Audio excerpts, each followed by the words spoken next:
Привет, меня зовут Анастасия, и это моя серия интервью с успешными профессионалами, которые добились классных результатов в США. Сегодня мы встречаемся в очень красивом месте, Центральный парк, и поговорим с Андреем, он архитектор. Интервью будет на английском языке, поэтому это классная практика. Hi, Andrii, how are you doing? Hi, how are you? So it's gonna be double stress for me because I not get used to take interview in English, but I also appreciate this opportunity. Actually, it's great practice. Yeah, of course. Me It's too. great for everybody, for you, for me, for the viewers. So let's go. Yeah, let's go. So how long ago did you move, and from which country, from which city, and also why you decided to move from your country? Okay, so I moved from Kyiv, Ukraine. I arrived to States in the summer of 2013. At that time, I finished the Kyiv National University of Architecture and Civil Structures, and I didn't see at that time. I worked for 1 year in Kyiv. I didn't like kind of the architecture, the narrative, what's going on. I didn't see many opportunities for myself, and I thought that it's probably a great time to move to find myself in the world and to do a better architecture somewhere else. I prepared that kind of a long time ago. I always was thinking about moving somewhere else, and starting probably from second or third year of a bachelor degree in architecture, I did a lot of international architectural competitions. I got some finalist places, second places, which I thought gave me an opportunity to build a great portfolio.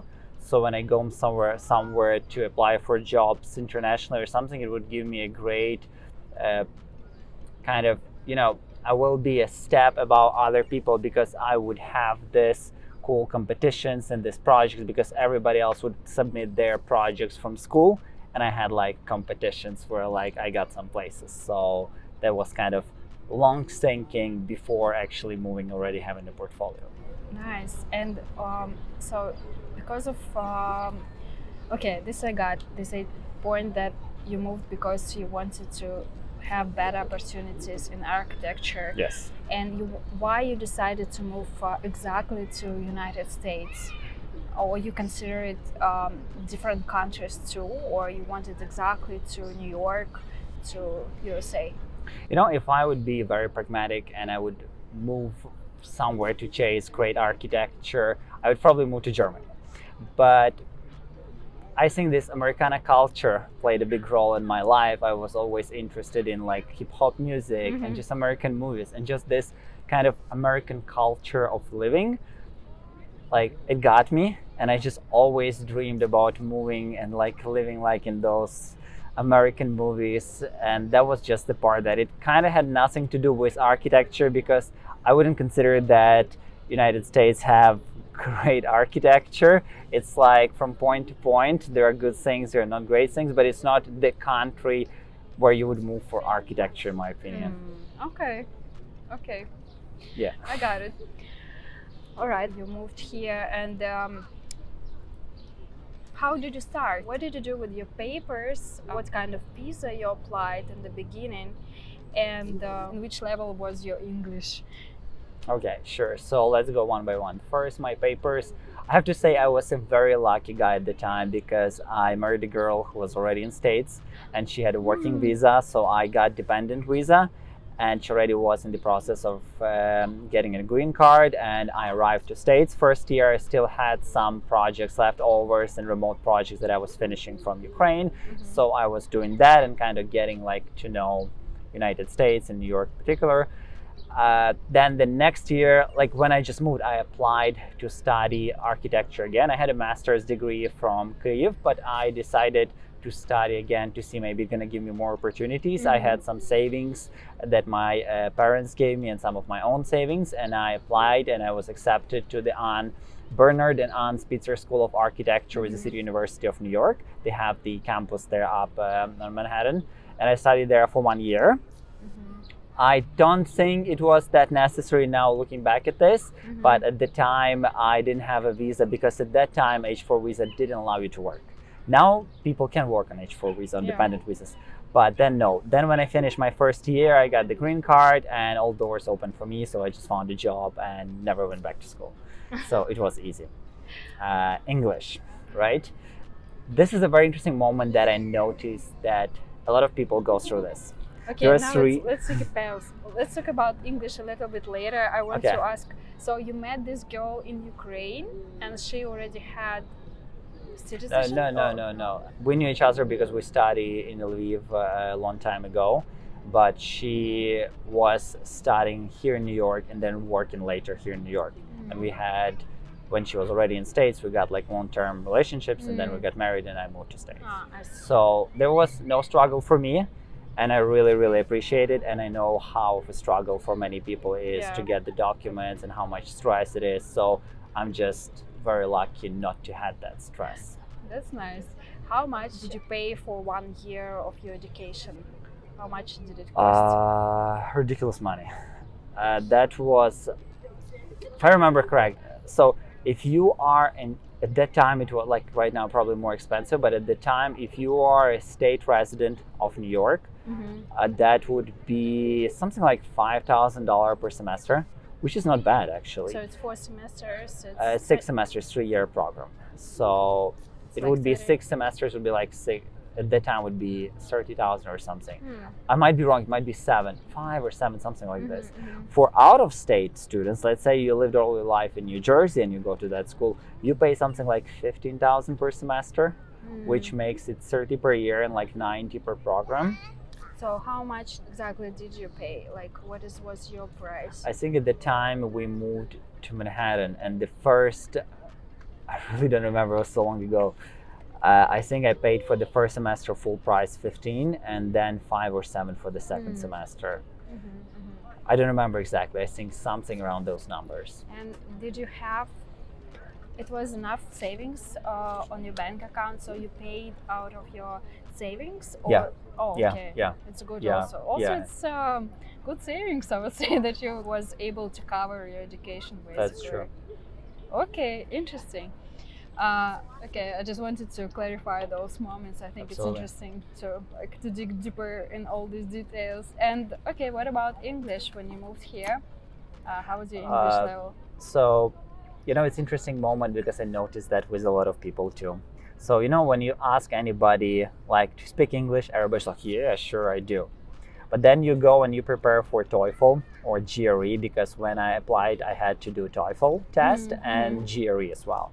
When I started preparing for TOEFL, I'm like, oh hell, like I don't know any English. I really don't speak English. I really don't know it. Like I really need to study hard. And I was like studying day and night. It was like my primary goal to pass TOEFL. I think I did score 97 or 98. I almost scored 100. Like I think maximum is 120. Like I didn't get 100, but whatever. They didn't require that. They required to pass or 87 or 92, something like lower, because the higher universities like Columbia, they require, and Pratt, I think they require 100, and you start from 100, so like your English should be in a really good level. So then when I passed that, I was like, okay, now I know English, that's it.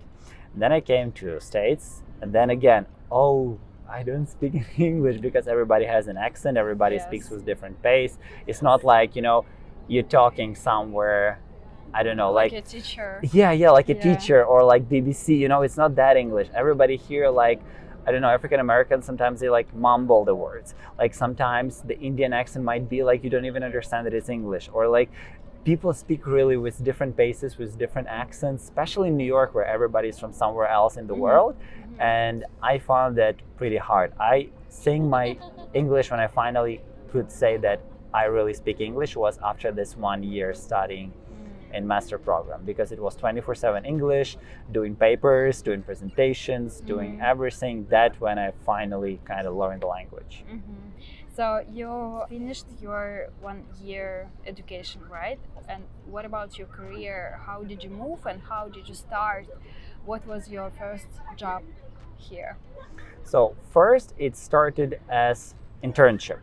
So I started looking, oh, this is the summer. At that point, I didn't know that I'm going to go for second year or not. I started looking for internships. And I found internship in kind of more European-oriented company.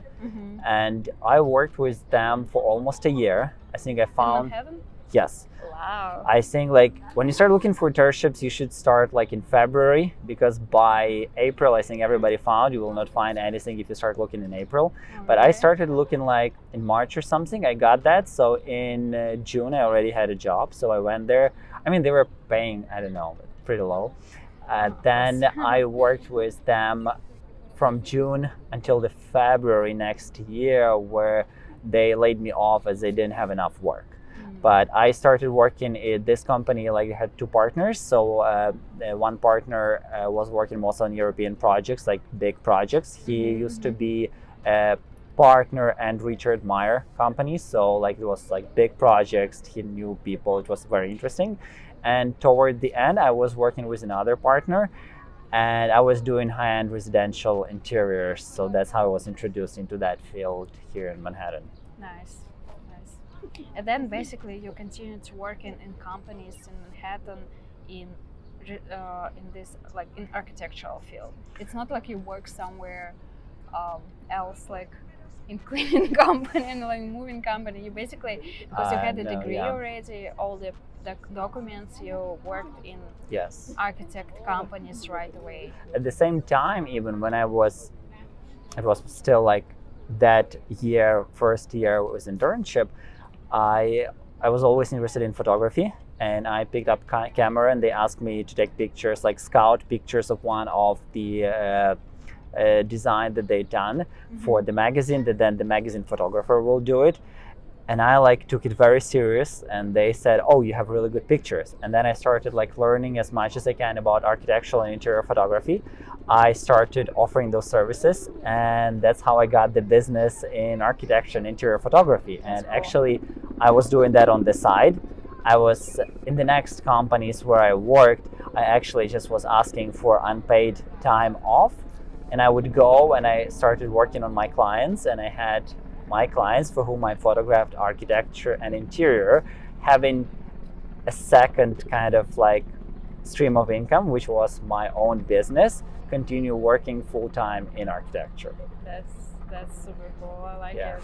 I like the story. And also we will tell in the beginning about your Instagram, because I really admire your Instagram. It's a beautiful collection of beautiful pictures of different architects from your traveling. Thank you. And it's great. Thank you very much. It's great how you develop this platform. Yeah. Like I'm envy a little bit. Nice. I like it. And so basically right now, where do you work? What do you do? And how you see like your future? How you would like to develop your career? So it's an interesting moment, because recently my life was like a tumbleweed when the COVID hit. I actually flew to Ukraine, and I was working remotely from Ukraine. Then I came back to New York. I continued working for the company where I worked remotely. And then at some point I realized that I want to continue working remotely because it was great. And I thought like, let me go to Mexico and just work from Mexico. Unfortunately, the company I worked for kind of didn't want me to continue working remotely. They wanted me on field doing site visits and everything in the city. And at the same time, I got a couple of projects on my own that I was able to do remotely and just fly to New York City later for construction visits, and mostly doing a lot of things just online through FaceTime. And I kept my New York number, so not a lot of people even knew that I was not in New York, because calling within Canada, United States, and Mexico is like domestic. So I still had my New York number. And if anybody needed me, like my contractors or somebody, I still can book a like $300 ticket and go to New York from Mexico City. So I lived for more than a year in Mexico City. Lucky guy. Working remotely for New York projects. And I had already connections with some contractors. They would like ask me for a small thing. So basically I was doing my own thing. Then now I came back here. I see that, I don't know, I kind of don't want to be here because there are a lot of opportunities, but I loved that freedom that I had in Mexico, that I can travel around. You know, I had some free time. I started my own YouTube channel about travels. it's, it was very interesting. So I want to continue doing this. And at this moment, still, I have projects, they keep coming. They allow me to be remote. I don't need to be in the city every day. Yeah. So at this moment, I want to try something different, and I want to try Montreal, Canada. I already been there recently. I signed a lease for apartment, so I have a place in Canada, and you have your wife there too, so I will just travel back and forth from Canada to New York when I need, because it's just a 5-hour drive. And I don't know, I just want to do it until I can, just different places, having new experiences. I honestly don't know what's next. Maybe I will keep doing it like this. Maybe I will try to live my life in Canada and not coming back here and get projects there. Maybe eventually in half a year, 2 years, I will come back to New York. Maybe I always wanted to go. I really admire Texas, and they have a lot of architectural and building boom right now. Everybody's building there, everybody's moving there. Maybe I'll go there. Maybe, it's like an open map. I just look at this and I'm like, Andrii, where we go next? So I'm very grateful for all the opportunities I have at this point to work remotely and being able, to be sustainable with my finances.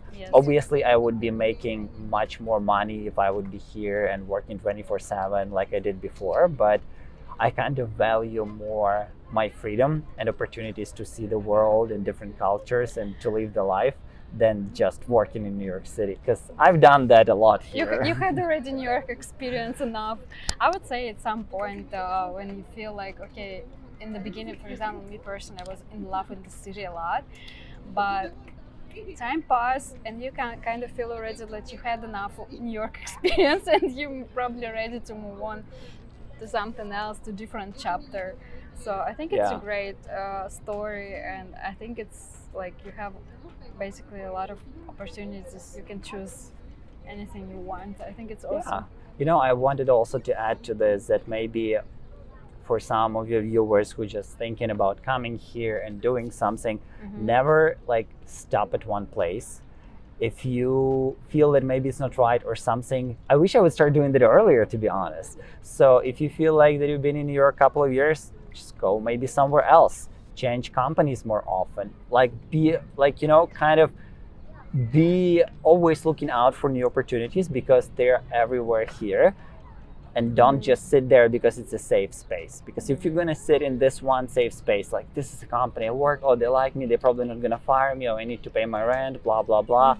You're gonna sit there and you will not, kind of grow, and you want to grow, and growing, it's like new opportunities, new places, new people. So I think that it's important to change your location, change places you work, add new people, doing a lot of social networking, of course. And you have to be bold enough, I think, to make a new move.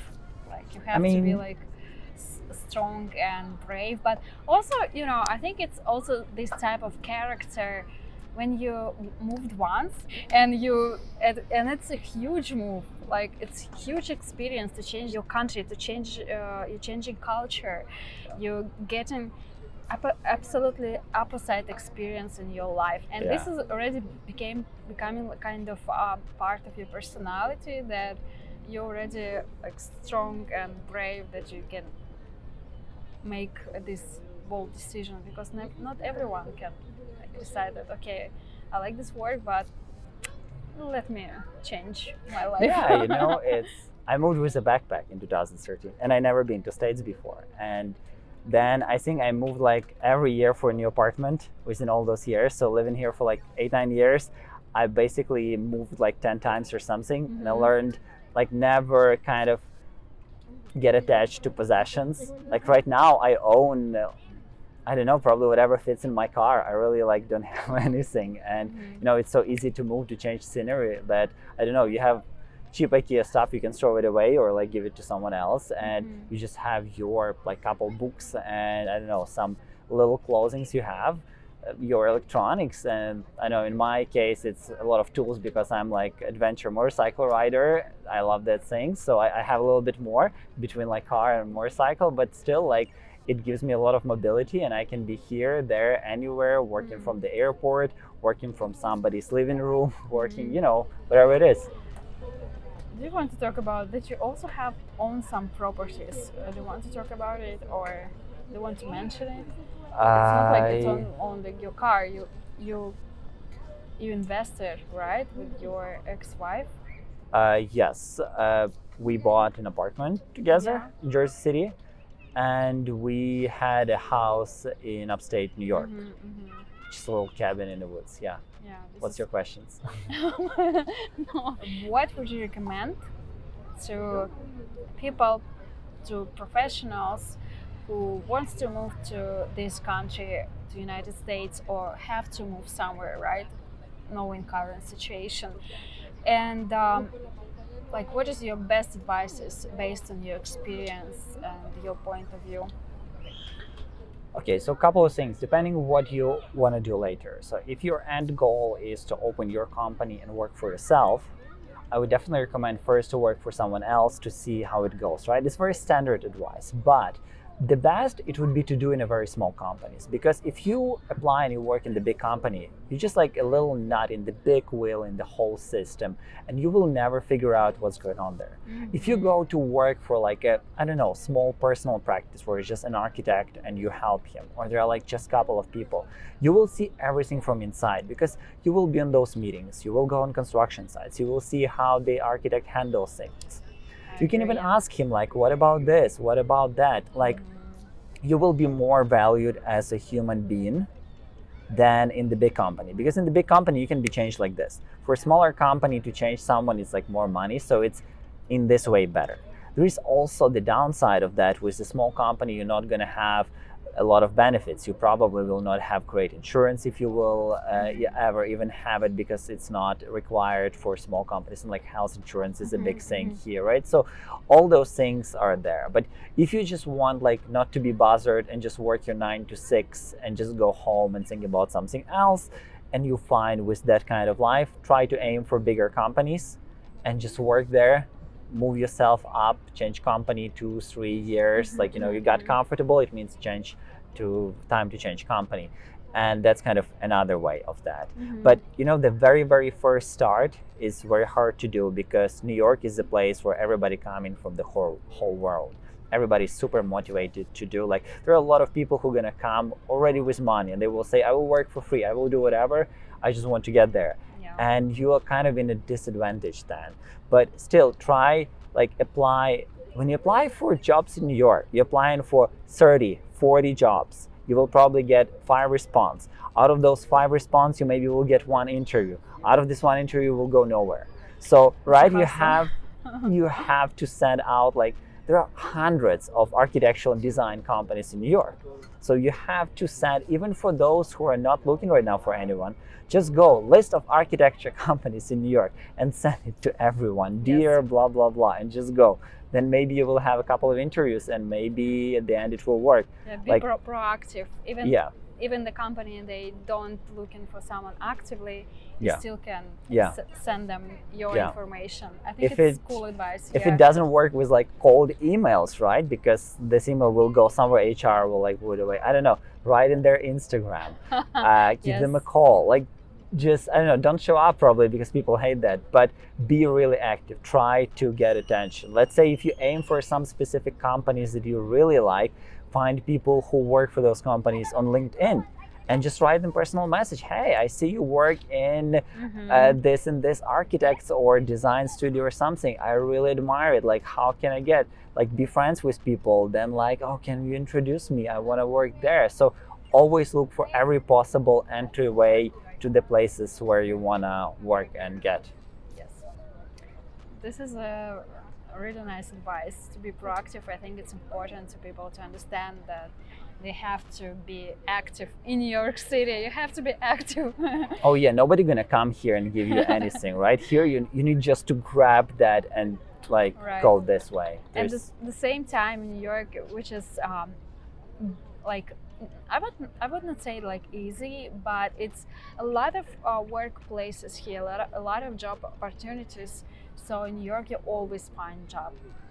I mean, who's looking for it, you always get it. Yes. And New York is also the place, and it's in general true about United States. More you work, more you get. Smarter you work, even more you get. So, it's this thing where like you have to grab it and get it and go for it. It's the place for people who love to work and attack this work and be happy with it. Yes. I think we can finalize our conversation. Sure. Or you want to say, or you want maybe to add something, something else, like your main, like maybe message or wishes to. Just be motivated. Just look for this. I think I said everything I could. If anybody has any questions, they can find my contacts under this video, right? And I will help if anybody needs any help. Yeah, we definitely will add Instagram account of Andrii. Feel free to DM him, my Instagram account, and my YouTube maybe. And of course, yes. Please subscribe to my YouTube channel. Absolutely, and Andrii's YouTube channel. Thank you so much. Thank you very much, and see you.